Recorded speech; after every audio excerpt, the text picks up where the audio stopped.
Le village de Saint-Martin était pittoresque, niché au cœur de la vallée. Ses maisons de pierre, ses rues pavées et son église ancienne respiraient le calme et la sérénité. Mais sous cette apparente tranquillité, un courant de mystère coulait. Les habitants chuchotaient des histoires anciennes, des légendes oubliées. L'air était lourd de secrets. Au centre de ce mystère se trouvait la famille Montfort. Établie depuis des générations dans le grand manoir qui dominait le village, les Montfort étaient entourés d'une aura de mystère. Récemment, de vieux documents avaient été découverts dans le grenier du manoir. Des lettres jaunies, des journaux intimes, des photographies décolorées, tous portèrent les marques du temps et chuchotaient des secrets oubliés. Ces fragments du passé allaient plonger la famille Montfort dans un tourbillon d'énigmes et de révélations. Au cœur de ce village mystérieux, la famille Montfort se retrouvait plongée dans une situation troublante.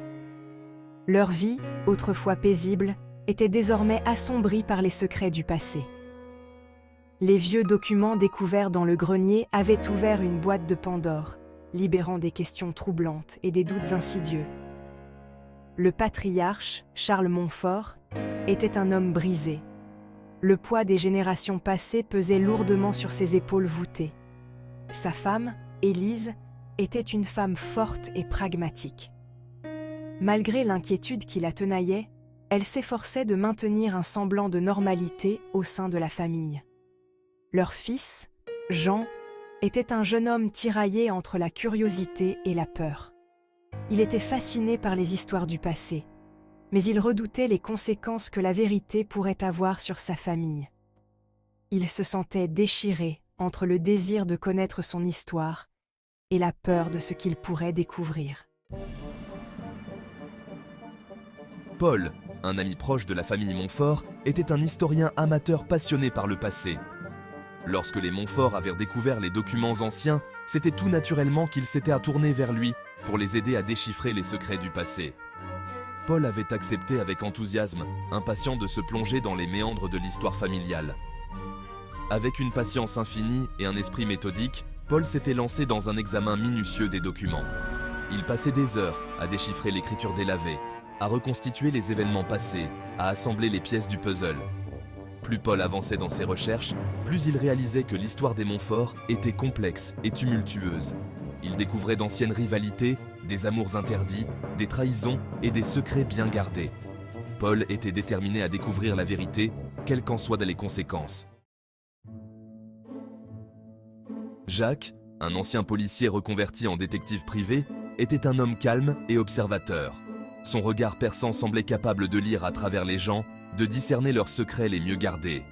Lorsque des événements étranges avaient commencé à se produire autour de la famille Montfort, c'est vers Jacques qu'ils s'étaient tournés.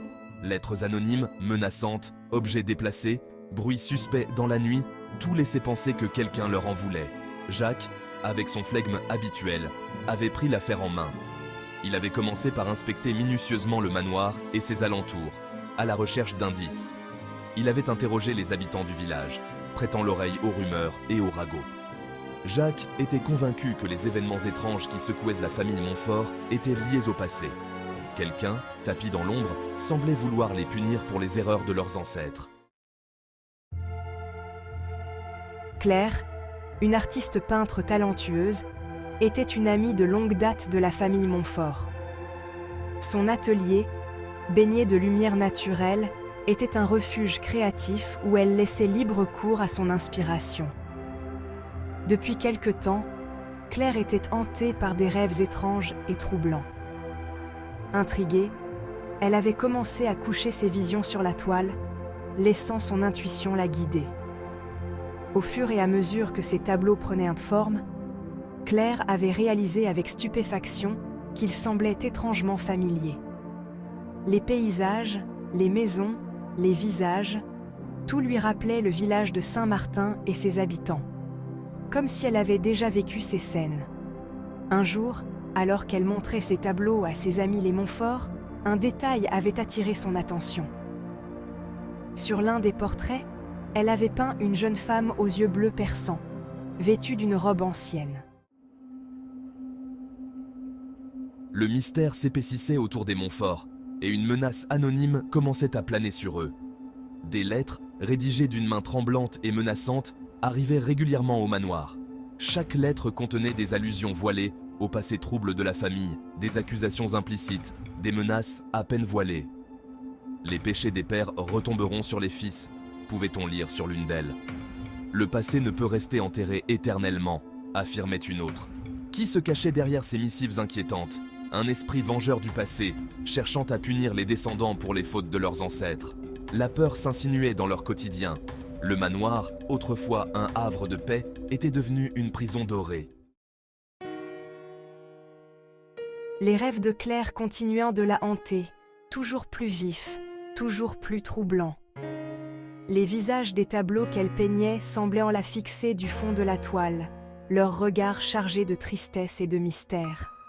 Intriguée par la ressemblance frappante entre l'un de ses portraits et celui d'Élise Montfort, l'ancêtre de la famille, Claire décida d'en savoir plus sur cette femme énigmatique. Elle se plongea dans les archives du village, consulta les registres paroissiaux, interrogea les anciens.